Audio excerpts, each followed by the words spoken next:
bisita natin kasi tagal lang hindi napapandar. Yan.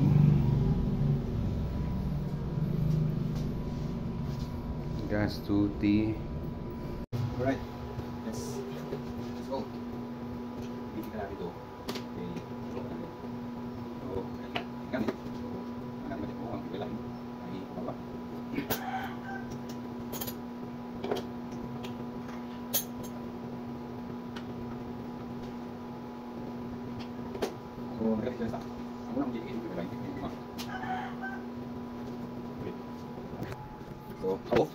Ito yung fuel line.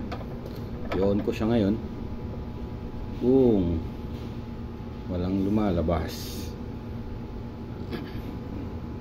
On na, diba?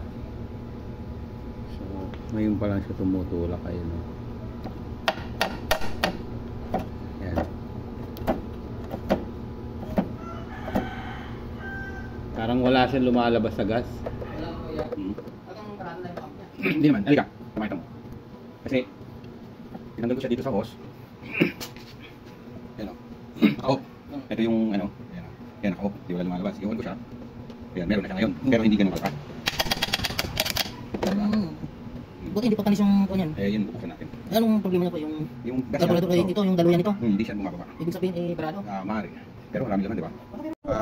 Maaari. Pero baka ano ka, taas pa eh. Taas pa eh. Ganyan, yan ang napansin ko niya kuya noon. Kung kuha na kang makapagawa. Pero ang dumi, no? Yung napansin ko noon na pag medyo kumunti na, pero marami pa, yung gasolina. Yun brother, balik kami sa smart vlog. Tinignan namin yung proper ng gasolina. So napapansin nga niyo ko, hindi lang yung ano. Nagre-reserve siya, nakakaproblema.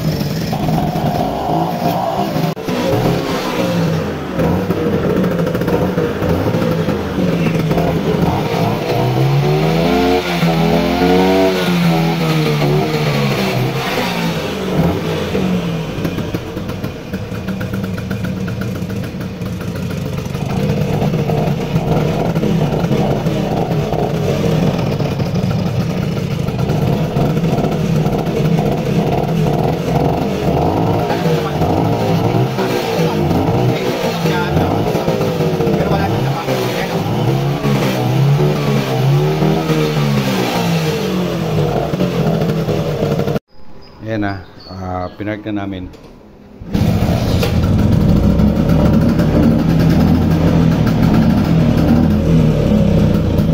Oh, yun.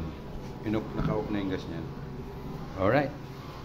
Very good. Bait mo talaga.